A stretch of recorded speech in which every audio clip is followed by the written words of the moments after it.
In the peaceful town of Ashridge, Oregon, nestled between pine-covered hills and winding rivers, lived a couple that most people admired, James and Clara Matthews. They had been married for nearly 9 years and were known throughout their neighborhood for being polite, quiet, and seemingly happy. James worked as a financial advisor in a downtown firm. He was neat, disciplined, and always dressed in tailored suits. Clara, on the other hand, was a homemaker, known for her warm smile, homemade cookies, and active involvement in the local community garden. To everyone around them, they were the picture of domestic stability. At church gatherings and block parties, Clara would often be seen laughing with neighbors, hosting tea afternoons, or helping elderly residents with their groceries. James, though more reserved, never failed to show up beside her. He was the kind of man who opened doors, carried heavy bags, and nodded with polite small talk. People often said they looked like a couple from a postcard, handsome, well-mannered, and close-knit. But appearances can be deceiving, and in this case, they were tragically misleading. Over the years, Clara had started to put on weight. It wasn't drastic at first, a few pounds here and there, something she chalked up to age, stress, and comfort eating. But then came the health diagnosis, a hormonal imbalance that affected her metabolism. Despite her efforts, doctor visits, modified diets, walks around the neighborhood, her weight continued to climb slowly but steadily. For Clara, the change was frustrating, but she tried to stay positive. She remained active, cheerful, and loving. But while Clara continued to show affection and resilience, James began to change. He stopped holding her hand in public. He no longer complimented her outfits or her cooking. Small signs began to emerge. He wouldn't make eye contact during conversations. He avoided being in photos with her, and he started sleeping on the edge of the bed. At first, Clara told herself it was stress from his work, or maybe he was just going through a phase. She cooked his favorite meals, kept the house spotless, and even joined a gym. But nothing seemed to bring him back. Unknown to her, James was documenting her weight changes in a private notebook. Each week, he would write down what she ate, what time she exercised, and what the bathroom scale read. This journal wasn't meant for health purposes. It was cold, obsessive, and filled with judgmental notes. He referred to her body as a burden and their marriage as trapped in flesh. These words never left the pages of the journal, but they began to influence his behavior in increasingly disturbing ways. James's obsession with appearances had always been quietly present. He was the kind of man who counted calories, measured shirt collars, and arranged his closet by color. Clara's gradual weight gain chipped away at the image he had built of their marriage, an image he cared about more than the reality. He started distancing himself socially, rarely accepting invitations that included her. At parties, he would go alone or make excuses about her feeling unwell. Friends noticed Clara's absence, but James brushed off concerns with a smile. Clara, meanwhile, continued to fight for their relationship. She bought new clothes that fit her better, read self-help books, and signed up for cooking classes that focused on healthy eating. She believed that her efforts would eventually make a difference. In truth, she was trying to lose weight not just for her health, but to win back the man she loved. But James wasn't watching her with hope. He was watching with resentment. Every pound she lost wasn't enough. Every effort she made in his mind was too late. The emotional distance grew wider. James became cold, rarely speaking unless necessary. He avoided eye contact, ignored her affection, and began spending long hours at work, or so he claimed. Clara, still hopeful, left notes in his briefcase, planned date nights, and even suggested counseling. He rejected every offer, claiming nothing was wrong. But behind his detached exterior, something more sinister was brewing, a deep-rooted anger, fed by an irrational belief that his wife's body had betrayed him.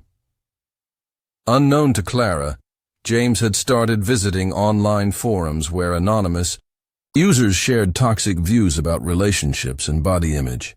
These dark corners of the internet validated his twisted thoughts, encouraging detachment, control, and, in extreme cases, erasure. He found himself reading articles about how to erase digital trails, how to emotionally manipulate without leaving bruises, and even how to dispose of physical evidence. These weren't just curiosity clicks. They were growing into a plan. Meanwhile, Clara's days followed a quiet routine. She worked in the garden, volunteered at a local shelter, and waited each night for James to come home. She still cooked his favorite meals, still hoped he would smile the way he used to. But with each passing day, the silence grew heavier. Their home, once filled with laughter and weekend movie nights, became cold and lifeless. Clara had no idea that her husband no longer saw her as a partner, but as a problem to be solved. The perfect couple image, so admired by neighbors and friends, had begun to crack. But no one suspected just how deep those cracks ran. Beneath the surface, a storm was quietly building, one that would soon shatter the illusion completely and reveal the darkness that had been hiding in plain sight. On a gray and drizzly Monday morning, the police received a calm and collected phone call from James Matthews. He told the dispatcher that his wife, Clara, had gone for a walk the night before and never came home. His voice was steady, almost too steady, as he recounted the events. He claimed she left around 7 p.m., saying she needed some fresh air, and that he assumed she'd be back within an hour. When midnight passed with no sign of her, he said, he began to worry. The police arrived at the Matthews residence by 8 a.m. The house was spotless as usual. James greeted them with a concerned but composed face, repeating his story with the same smoothness. He explained that Clara often took evening walks and liked to visit the park 2 blocks away. He said she didn't take her phone, just her keys and a jacket. Officers made notes as they scanned the living room, which had no signs of struggle or forced entry. Everything seemed in place, eerily in place. That same day, a missing persons report was filed, and volunteers from the community began searching local parks, trails, and nearby wooded areas. Flyers with Clara's smiling face were posted across town. Her photo showed a kind woman with bright eyes wearing a floral blouse and holding a potted plant. Friends and neighbors were stunned. Clara was dependable, friendly, and never the type to disappear without notice. She had no history of mental health issues, no known enemies, and no reason to vanish. The media quickly picked up the story. A middle-aged woman missing from a quiet, respectable neighborhood always drew attention. James appeared in front of news cameras 2 days later, pleading for his wife's safe return. He wore a black sweater, his hair neatly combed, and his expression appropriately sad. He talked about how much he missed her, how the nights were unbearable without her. But behind the rehearsed tone, something felt off. Detectives watching the interview took note of how controlled his emotions were, how his body language lacked the panic that usually showed in spouses of missing persons. Detective Laura Kent, a seasoned investigator with a sharp eye for inconsistencies, began to sense something wasn't right. As she reviewed James's initial statement, she noticed several red flags. For one, the timeline was vague. James claimed Clara left at 7 p.m., but couldn't say exactly what she was wearing. He didn't mention if she had dinner before leaving, or if they had spoken at all that evening.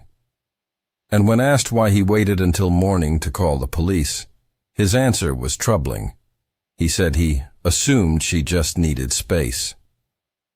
Kent also noticed something unusual during a routine walkthrough of the house. The bed was perfectly made, almost as if no one had slept in it. The couch pillows were stiff and untouched. The garbage bin under the kitchen sink was empty, and the dishwasher had only James's dishes. These small details pointed to a quiet truth. Clara hadn't just gone for a walk. She hadn't been living normally for days, maybe longer. The search continued into the week. Police dogs were brought in to trace Clara's scent along the walking path she supposedly took. Nothing turned up. No scent, no dropped keys, no jacket. CCTV footage from nearby intersections and parks was reviewed. There was no sign of Clara leaving the house that night. No footage of her walking down the street, no passing glimpse of her on traffic cameras. It was as if she had simply vanished from her home without a trace. James, meanwhile, kept a low profile. He didn't join the search parties. He didn't post on social media or hang missing person posters. He told detectives he preferred to grieve in private. When asked about Clara's habits, he described her as emotional and said she had been distant lately. He hinted that she might have been struggling mentally, though none of her friends or family supported that idea.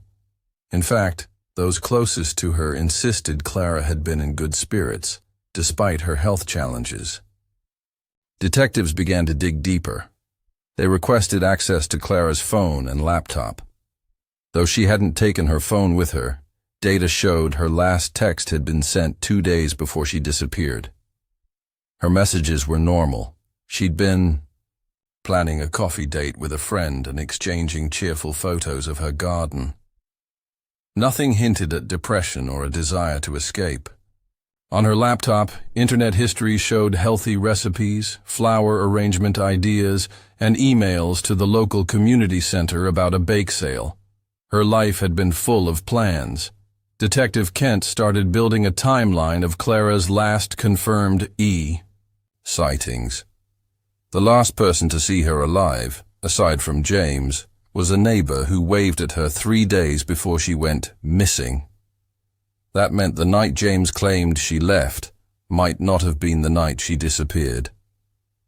The more the team analyzed the facts, the more it seemed like the walk was a cover story.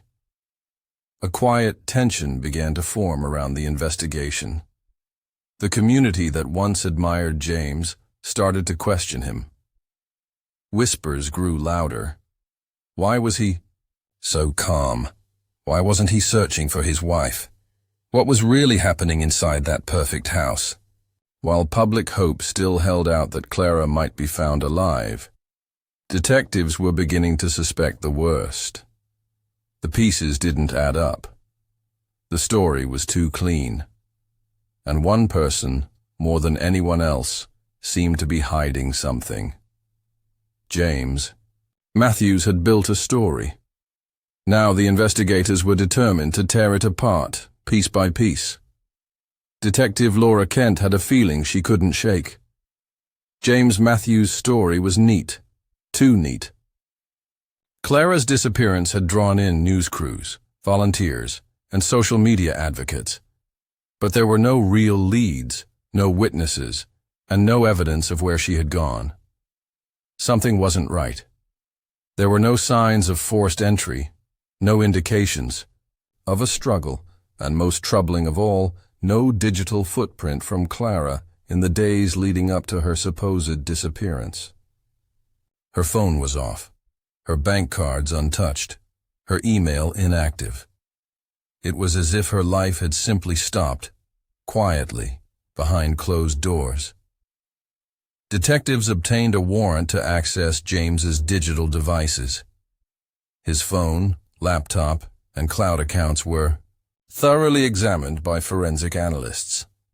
They began to uncover disturbing patterns. His browsing history included searches for terms like, how long does it take a body to decompose in a basement? And, can air fresheners mask the smell? of death. He had read blog posts about how to erase DNA evidence and watched videos discussing how police solve missing person cases. One bookmarked article detailed how some killers were caught simply because they had forgotten to turn off home surveillance systems. Another folder contained detailed maps of the neighborhood's drainage system. Even more unsettling was what they found on his computer. Hidden in a password-protected folder labeled Work, investigators found hundreds of photographs of Clara, taken without her knowledge. Most were zoomed in on her body, her arms, her back, her face while she slept. Each file had a date and a number attached to it. There were spreadsheets that recorded her weight, meal logs, and notes about her moods. One document, cold and methodical, listed perceived flaws and described daily progress.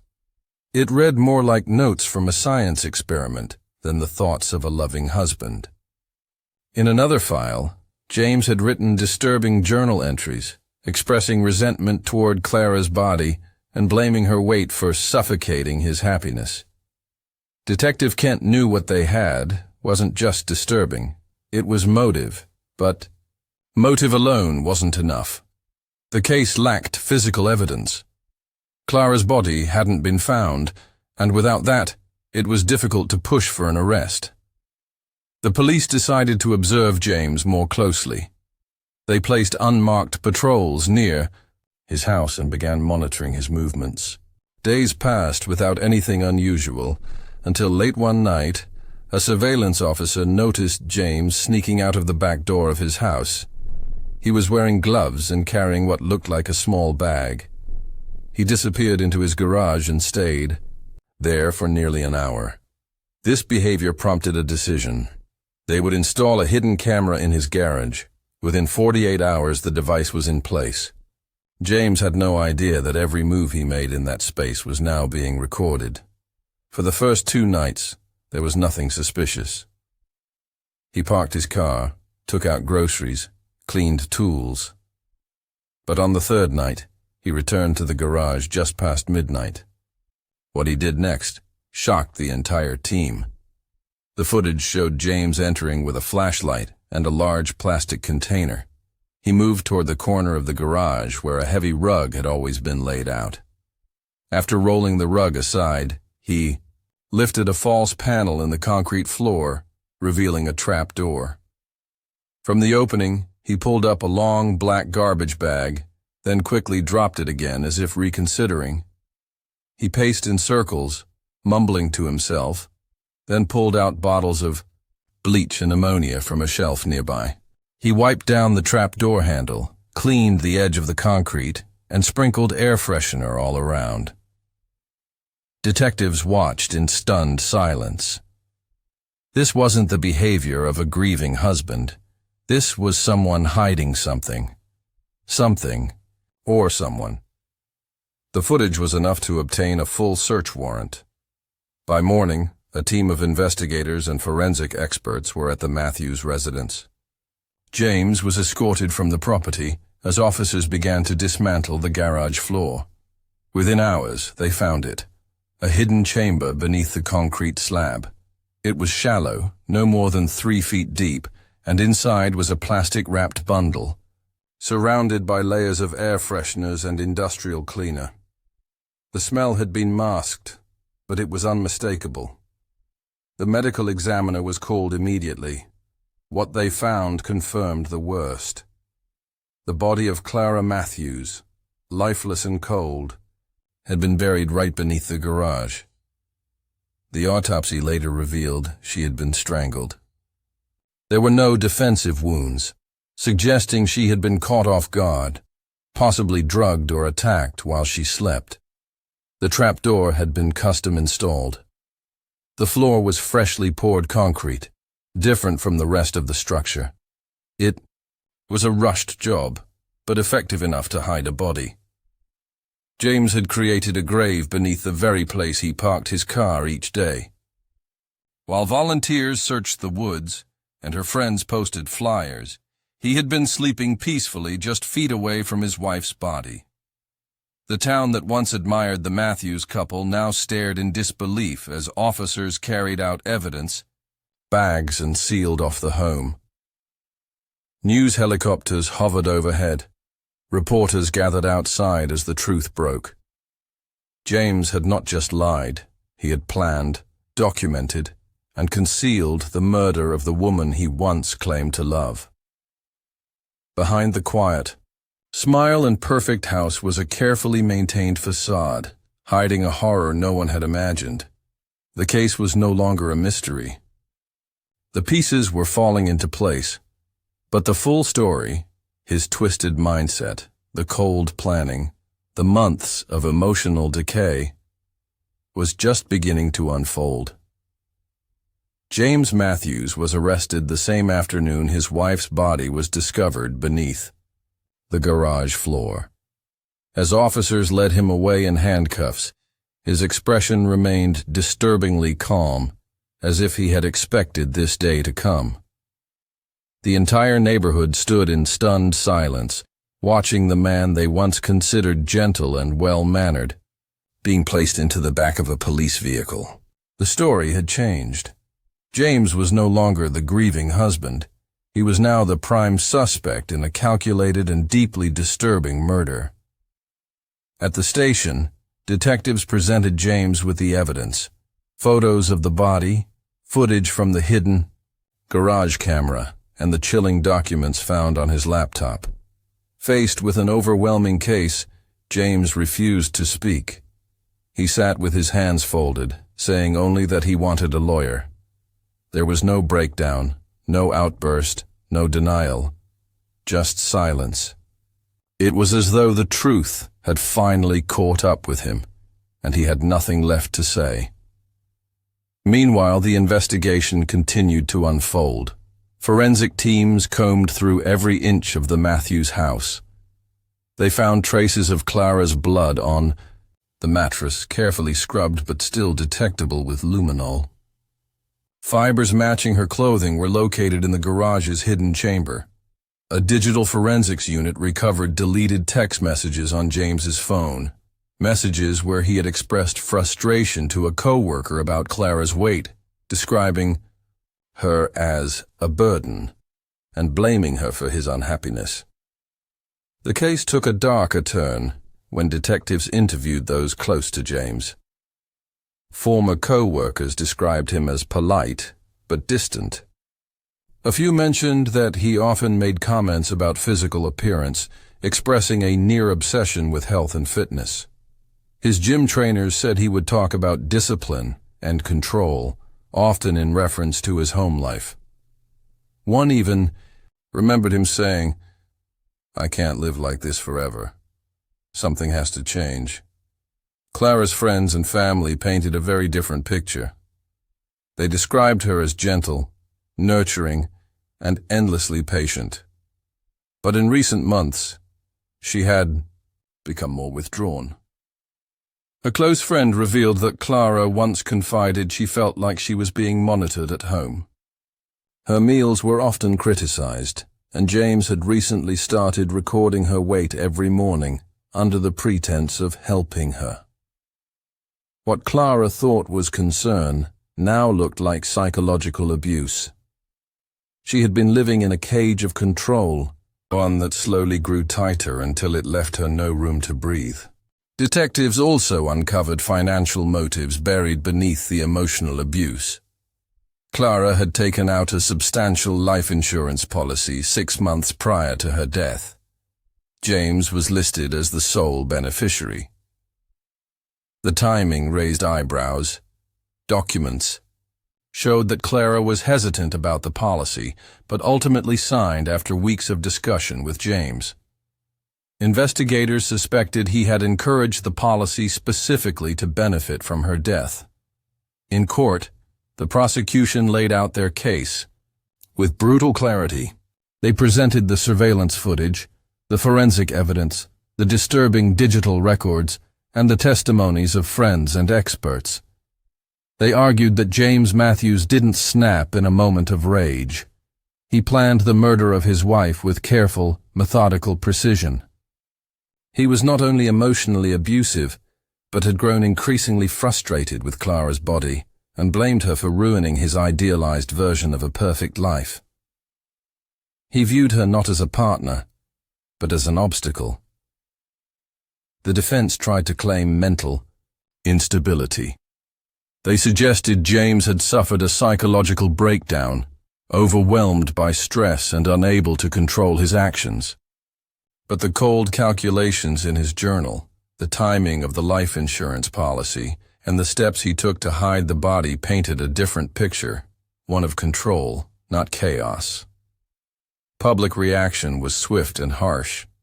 The media, once sympathetic to James's tearful television appearances, now portrayed him as a monster hidden in plain sight. Social media platforms were flooded with anger, sorrow, and disbelief. Discussions about emotional abuse, body shaming, and silent suffering dominated the conversation. Clara became a symbol, a reminder of how cruelty can wear a calm face and how emotional manipulation often goes unseen until it's too late. Psychologists were brought in during the trial to examine the case. They explained how James's behavior followed patterns of coercive control, a form of domestic abuse where the abuser seeks to dominate every aspect of their partner's life: what they eat, how they look, how they behave.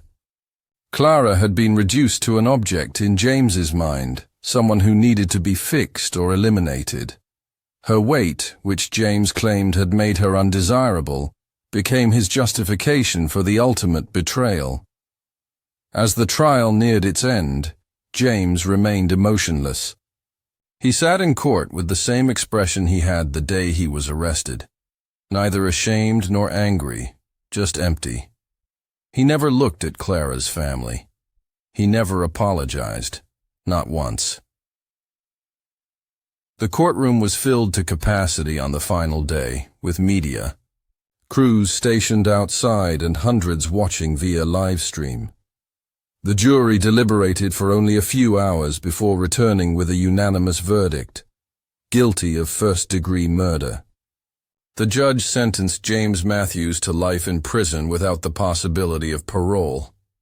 Outside the courtroom, Clara's family wept, not just for her loss but for all the signs they missed.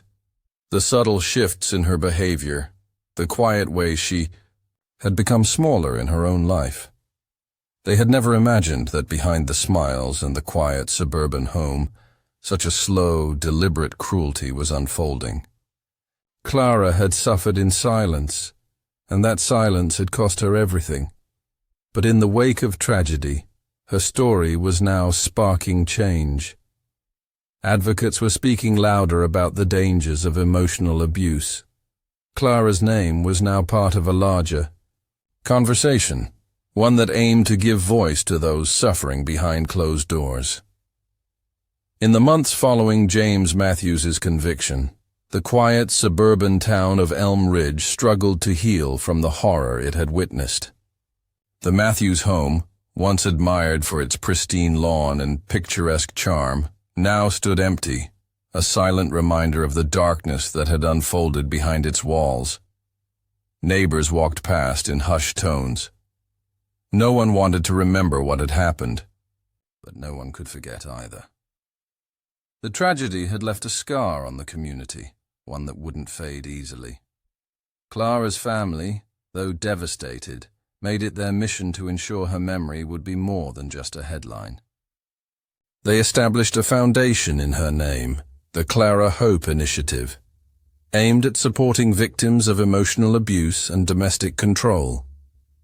Their goal was to help women recognize the early warning signs, to understand that abuse wasn't always physical, and to know that help was available. Donations poured in from around the country. Survivors began sharing their own stories, many of them echoing Clara's: silent suffering, control masked as care, judgment disguised as love. Meanwhile, James began serving his life sentence at a maximum security prison far from Elm Ridge. Inside, he kept to himself, rarely speaking to other inmates, often writing in a small notebook that no one else was allowed to see. Guards noted his strange routine: morning workouts, obsessive cleaning of his cell, and rigid eating habits. It was as if he was still clinging to a world of control, the only piece of his former life he could preserve. He never reached out to Clara's family. He never issued a statement, and over time, public interest in him began to fade. But the questions didn't stop. Why had no one noticed Clara's pain sooner? How did James manage to plan a murder so carefully without raising suspicions? And most disturbingly, were there others like him, hiding behind smiles and quiet homes, controlling the lives of their partners in ways no one could see? Experts in domestic abuse began using Clara's case in their training materials. It highlighted a form of manipulation many still struggled to identify: coercive control. Unlike physical violence, coercive control was built on subtle patterns: isolation, surveillance, body shaming, and emotional domination. It was often invisible from the outside, masked by politeness and charm. Clara's death became a case study, not just in homicide, but in the long, slow erosion of autonomy that often leads to it. As more women came forward with their own experiences, a disturbing pattern emerged. Many had partners who controlled their food, criticized their appearance, monitored their messages, and convinced them they were worthless unless they changed. Clara's story gave these women the courage to leave. It gave their families the language to intervene.